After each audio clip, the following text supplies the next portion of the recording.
Ya pemirsa, saat ini saya berada di Pasar Pramuka yang memang di sini menjadi pusat alat-alat kesehatan dan juga obat-obatan dijual. Kalau kemarin kita memantau sejak beberapa hari lalu ketersediaan obat-obatan COVID-19 ternyata masih kosong. Kita akan pantau di Pasar Pramuka ini pemirsa seperti apa. Apakah memang obat-obatan COVID sudah tersedia di sini dan juga bisa langsung dibeli oleh masyarakat. Kita akan pantau sekarang Pak. Permisi. Ya, Mbak. Pak Yoyon, Pak kita Ya. pengen tanya Pak, di sini untuk obat-obatan COVID yang biasa dibeli seperti azitromisin, ini tersedia nggak Pak? Ya, saya klarifikasi dulu bukan obat-obatan COVID ya, tapi yang konon katanya bisa membantu penyembuhan COVID kan begitu intinya. Untuk jenis-jenis seperti azitromisin, intermectin atau oseltamivir itu memang sedang kosong di Pramuka.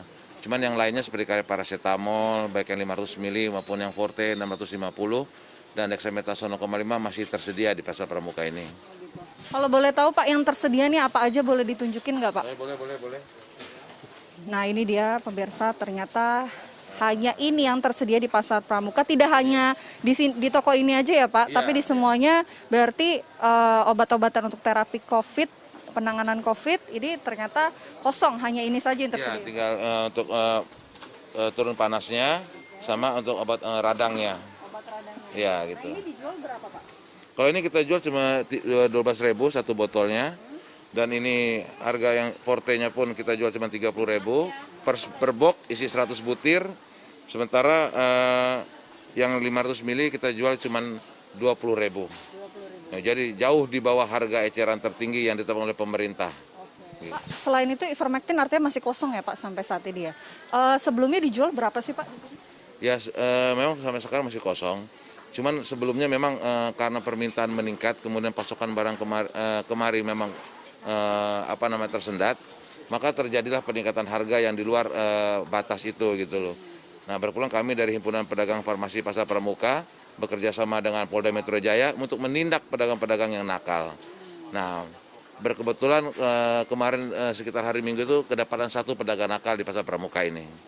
Nah itu dia tadi pemirsa kita sudah memantau kondisi obat-obatan di Pasar Pramuka Jakarta. Ternyata yang hanya tersedia adalah paracetamol dan juga dexamethasone 0,5. Dan tentu kita akan menunggu ketersediaan obat-obatan sehingga masyarakat ini bisa segera membeli atau pasien COVID-19 ini segera mendapatkan obat-obatan yang perlu digunakan. Dari Jakarta, Vena Kintan Azari, TV One mengabarkan. Ya, mungkin agar tersambung sebelum saya ke Prof. Diana, saya ingin minta Dr. Siti Nadia dari Kemenkes yang menjelaskan kenapa sih dok kok obat-obatan ini yang seharusnya mungkin didekatkan kepada masyarakat dalam kondisi kita yang sedang tinggi-tingginya ya angka penularan COVID-19 ini sulit didapatkan, Dr. Siti. Iya, pertama tentunya obat-obatan yang tentunya bisa mendukung dalam pengobatan COVID ini kan mulai dari yang sifatnya multivitamin sampai dengan pengobatan yang sifatnya antivirus. Ya. Sementara kalau kita lihat untuk pengobatan multivitamin itu tentunya bisa didapatkan oleh masyarakat secara bebas. Tetapi kalau untuk pengobatan-pengobatan yang sifatnya antivirus ini kan tentunya harus di bawah pengawasan dokter ya.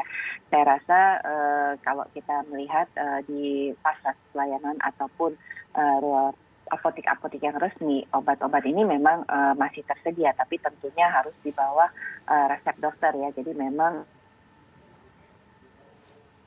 menggunakan resep dokter dan tentunya ya tadi karena memang pasokannya mungkin terbatas sehingga memang hanya ada pada PBF ataupun distributor yang memang mendistribusi apotek-apotek maupun terutama apotek yang ada di rumah sakit.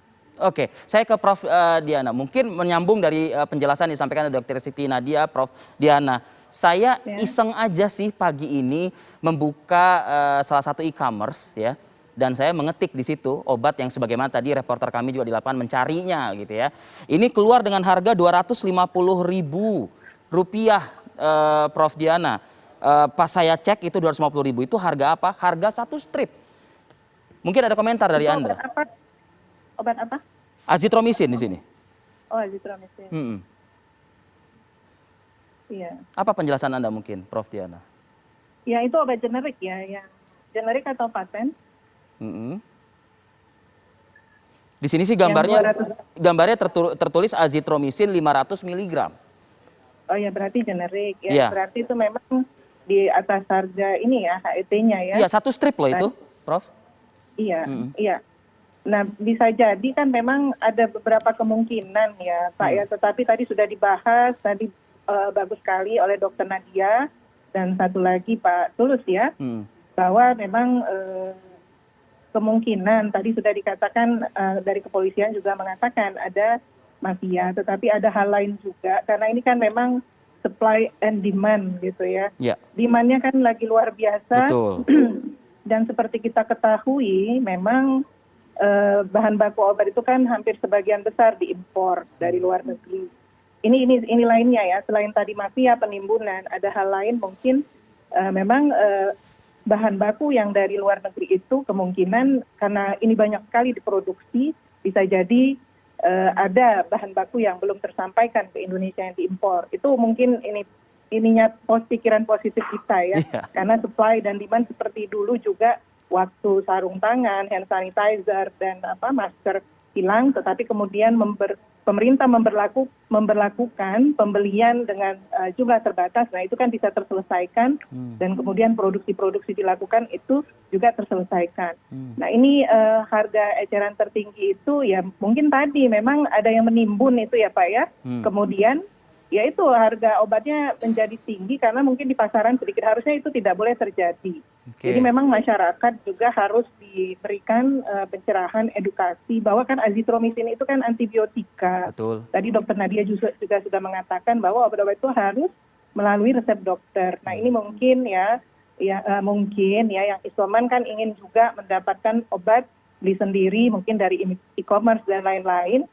Nah itu tadi ya karena semuanya kan ingin membeli, jadi semua ingin merasa aman dari ancamannya itu COVID-19. Mungkin juga yang bukan isoman pun, mungkin orang-orang yang masih sehat saat ini juga ingin merasa nyaman, mungkin dia bisa membeli juga ya dari e-commerce tersebut. Nah ini masalah ini kan semuanya menumpuk begitu ya. Jadi oleh karena itulah harga obat ini menjadi mahal yang harusnya tidak boleh terjadi. Okay. Begitu Pak penjelasan. Oke, Prof Diana, ini saya mungkin ingin masuk ke ranah karakter ataupun juga psikologis begitu ya. Tadi saya mengutip pernyataan Anda, supply demand. Kita tahu kan kondisi sedang tidak menentu, angka sedang tinggi. Artinya apa? Demand pun juga tinggi. Demand mulai dari rumah sakit, demand kepada fasilitas kesehatan lainnya, termasuk juga mereka sekali lagi ya, yang mereka mungkin kesulitan mendapatkan fasilitas kesehatan atau mungkin membutuhkan waktu yang cukup lama tanpa ada kejelasan di fasilitas kesehatan sehingga memilih untuk melakukan isolasi mandiri. Nah, demand ini tinggi, Prof Diana. Mungkin nggak dari aspek psikologis karakter orang begitu sengaja gitu memanfaatkan karena memang ya berapapun biayanya pasti akan dibayar oleh orang seperti itu, Prof. Iya, maksudnya yang menjual ya. Betul, yang menjual, gitu. Betul. Iya, itu kan iya. Jadi memang mungkin bisa jadi seperti itu ya, karena memang masyarakat membutuhkan. Seperti kita kalau butuh sekali, ya pasti berapapun akan kita bayar begitu ya. Yeah. Sehingga kan sebenarnya yang dirugikan tuh masyarakat, ya kan. Makanya sekali lagi memang kita harus menghimbau. Ya, tadi sudah bagus itu yang Satgas itu nanti ada di puskesmas ya, yang bisa masyarakat yang isoman pun atau telemedicine ya, sehingga bisa diberikan edukasi tentang penggunaan obatnya, kemudian obat apa yang harus digunakan dan semua itu bisa terpantau berapa yang dia butuhkan, kan tidak harus membeli dalam jumlah yang banyak. Nah kalau semuanya nanti memborong, ini yang kemudian yang dipergunakan oleh ya katanya oknum-oknum, saya juga tidak tahu oknumnya itu yang mana, tapi kan bisa saja karena ada psikologi sosial orang karena butuh sekali, pasti dia berapapun akan dia bayar. Dan saya beberapa kali itu dikirimkan misalnya, ya kan ada obat waktu itu Oseltamivir, harusnya ini mahal sekali, begitu ya. Itu hal-hal itu banyak sudah terjadi di masyarakat. Nah ini mungkin ya tugas kita semua sebenarnya ya, pemerintah, kemudian juga masyarakatnya pun harus dicerdaskan ya, karena ini obat itu kan masuk ke dalam tubuh. Kalau sesuai penggunaannya akan baik hasilnya. obat itu kan keamanannya, efikasinya, khasiatnya, dan juga ada efek sampingnya. Nah, kalau itu tidak terkontrol, itu yang harus dijelaskan kepada masyarakat, ya, tugas-tugas kita semua sebenarnya, ya. Jadi pemerintah, kemudian juga ya nakes, ya, dan juga masyarakatnya, masyarakatnya juga harus mau kemudian ya mengikuti aturan dan juga ini apa namanya sesuai proporsi. Misalnya boleh membeli tetapi yang bebas. Nah, kalau misalnya sudah masuk obat keras, ya dia harus konsultasi. Kadang-kadang memang yang isoman ini juga ya, mau ke rumah sakit, misalnya sekarang sudah banyak pasien mereka tidak bisa ke sana. Ya, terkadang 2 kali 24 jam pun juga mereka masih di triase juga begitu, belum mendapatkan fasilitas yang benar kan begitu ibaratnya. Iya, makanya mungkin itulah kemudian dianjurkan isoman, tetapi mungkin waktu isoman ini juga mereka terpantau begitu Pak. Jadi ini bisa diserahkan kepada ya puskesmas kan di setiap wilayah tuh ada, atau kemudian satgas ya.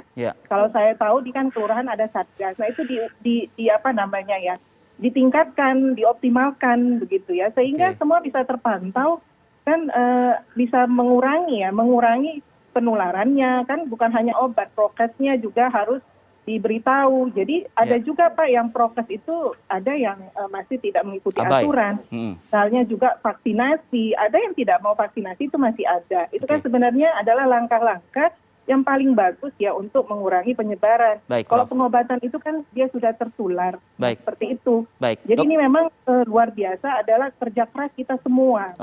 Baik, Dr. Siti Nadia, saya minta tanggapan Anda juga lagi nanti di segmen berikutnya ya. Mas Tulus Abadi juga di segmen berikutnya. Kami akan kembali saat lagi.